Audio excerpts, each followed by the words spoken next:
Muhaye ikaze kuri Fastborn TV show kandi mwifurije ibihe byiza cyane. Uyu munsi rero muzaniye ikiganiro cyagenewe abubatse, abagabo. Uri umugabo washinze urugo ndetse imyaka itangiye kuba myinshi, ariko uhorana ipfunwe ry'uko iyo uteye akabariro urangiza ntaho igikorwa kiragera. Uracyari umusore, ibyo ngibyo urimo urabitekereza kubera ko watangiye kubonana n'umukobwa w'inshuti yawe cyangwa se abakobwa batandukanye, ariko urangiza vuba, urahangayitse cyangwa se ufite impungenge z'uko umukopine wawe azajya gushaka indi nshuti cyangwa se umugore wawe. Mu minsi ishize cyangwa na n'ubu nibyo bita gupfubura, aho umuntu ashaka uwamugereza ku iherezo. Uyu munsi rero hari uburyo bwinshi wakoresha kugira ngo ukore iminota ihagije ugirire ku ngingo uwo muri gukorana imibonano mpuzabitsina. Uburyo bwa mbere rero ni uburyo bwo gutegura mu mutwe. Ibi ngibi urabyigisha ku buryo uzajya ubigenga.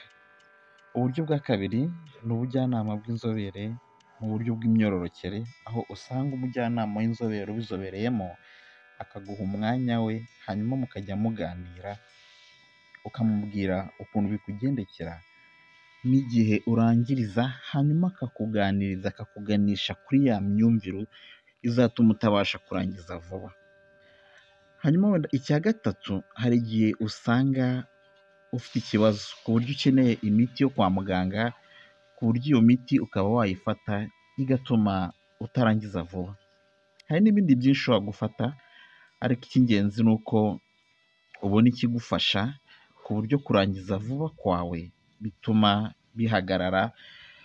Ni nayo mpamvu ahanini iyo uri kumwe n'umujyanama mu buzima bw'imyororokere, abasha kukuganiriza neza, akumva imva n'imvano iki kibitera, akamenya imizi y'ikibazo cyawe, akaba yamenya n'aho akuganisha.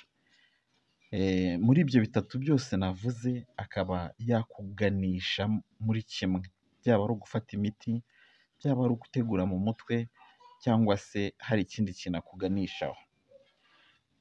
Muhaye ikaze kuri Fastborn TV show. Reka noneho uyu munsi nkubwire tekinike ebyiri zizewe wakoresha ukajya urangiriza igihe ushakiye. Yego wenda birashoboka ko bitakunda kuri wowe, ariko kuri benshi izi tekinike uzizere. Ni ukuvuga ngo uzavuge ngo nizakoze ari uko wabashije kuzigerageza igihe gihagije. Tekinike ya mbere rero ni ukwitoza kwikanira. Ibi simbikubwire ngo wumve ko ari ibintu wenda biri aho ngaho gutyo.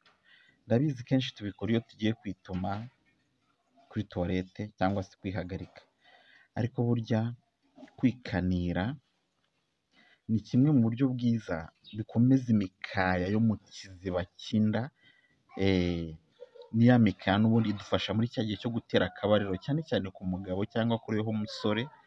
Ni ngombwa kubyitoza n'igihe tutagiye kuri tuwarete, cyangwa se mu gihe uri kuri tuwarete ukabikora rwose ukumva ko imikaya yawe urimo gukora. Noneho ukagerageza no kuzabikora mu gihe uri mu gikorwa.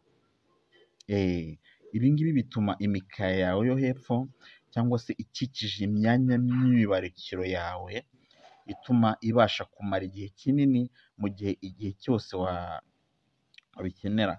Iyo witoje rero iyo resistance, igihe iyo mikaya yawe imara, ushobora kuba wabikora mu gihe cyo gukora imibonano mpuzabitsina, hanyuma bikaba byagufasha igihe uri burangirize, igihe urangirije. Ni ukuvuga ngo muri cya gihe, igihe ushakiye,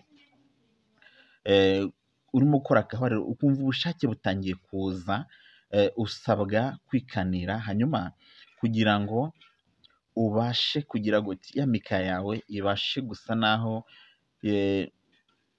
ikomeza, kugira ngo ubushake bwo kurangiza vuba bube bwagira gute, bube bwahagarara, hanyuma ukomeze igikorwa, nube wakora ejaculation. Hanyuma ubu bwari uburyo bwa mbere. Firstborn TV show yita Mr. Two. Uburyo bwa kabiri rero ni ukwitoza kuruta kwikomeza no kumva wabigize intambara.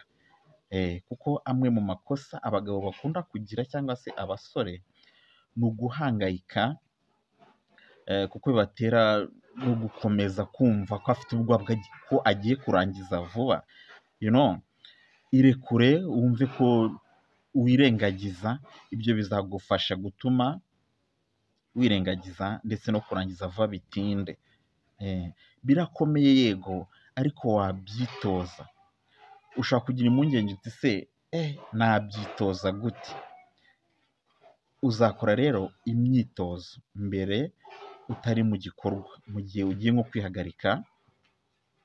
Mugiye kwihagarika, uzagerageza kwikanira kwa kundi nabivuze mbere. Ugerageze, niba ukoresha tuwarete yo kwicaraho, ukwihagarika uhagaze, ahubwo icara ugerageze kwikanira, ariko nanone ugorore umugongo wemye uhagaritse. Utangire wihagarike inkari zize. Nihashira nk'amasegonda 2 cyangwa 3, ugerageze kugira ikintu ukora. Wikwihutisha kugarura inkari ngo zize vuba vuba, cyangwa ngo uzihagarike zirekere kuza kandi zidashizemo utararangiza kunyara. Hanyuma uzireke zizane, zise nkaho ziri kuza mu mahoro yazo, atari we urimo kuzifasha uzisunika. Ndabizi ku nshuro ya mbere bizagusetsa cyangwa binakugore, ko tubizi ko kunyara cyangwa kwihagarika tubigiramo uruhare.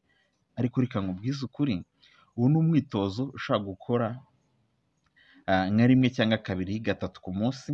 Wamara kubimenyera ugatangira kubishyira mu gikorwa mu gihe cy'imibonano, ukajya uzireka rwose zikizana nta ruhare ubigizemo. Hanyuma zikizana zigashirayo nta ruhare ubigizemo. Iyi tekinike rero ugenda uyimenyera, hanyuma ukayigiramo uburambe, ukajya uyikoresha mu gihe cyo gutera akabariro. Icyo gihe ugerageza kwibutsa umubiri wawe ubushobozi wiremyemo, akari nabwo ukoresha mu gihe uri mu gikorwa cyo gutera akabariro. Ukareka umubiri ukabigenzura uko ushaka.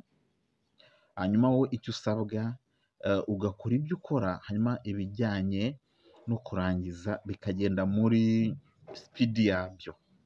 Ntushake kugira ikintu bikoraho kugira ngo wiyumvishe ko ugiye kubikora ako kanya.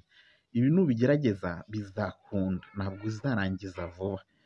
Ariko nutabishobora, nshuti yanjye, ntabwo uzaba wametirije wa mwitozo. Uzakomeze ugerageze inshuro nyinshi kuko ni umwitozo. Ariko nanone nibikomeza kwanga, bikakomeza kukugora, hari igihe uzaba ufite indi probleme ituma idahura na tekinike yo kubasha kugenzura imikaya yawe, kuko aricyo kintu twibanzeho kugira ngo ubashe kuba wayikontorora, uyihe ubushobozi bwo kubasha gutinda kurangiza kugeza igihe ubishakiye. Hanyuma nubigerageza bigakunda, uzanyandikira muri comment cyangwa kuri WhatsApp number. Ego wenda ushobora no kutanyandikira, ariko bikaba byakoze. Nibiba byakoze nicyo nshaka, kandi nizere ko uzajya ubasha kugerera ku ngingo uwo mwashakanye, uwo mukundana, kugira ngo atazabasha kujya hanze, wenda azajyanwe n'ibindi ariko atari icyo ngicyo agushinja. Hanyuma nanjye nitwa Mr. Two, wifurije kugira amahirwe ndetse n'imigisha uronka, ndetse ugendera ku byo twaganiriye, kubera ko ndabizi neza bizagufasha. Nzashimishwa nuko wanyandikiye muri comment umbwira uti za tekinike wanyigishije wambwiye zarakoze. Iyi ni Firstborn TV show. Sangiza inshuti zawe, ndabizi urabazi, mujya muganira basa n'abafite ikibazo nk'icyawe, hanyuma nabo babashe kwiyumvira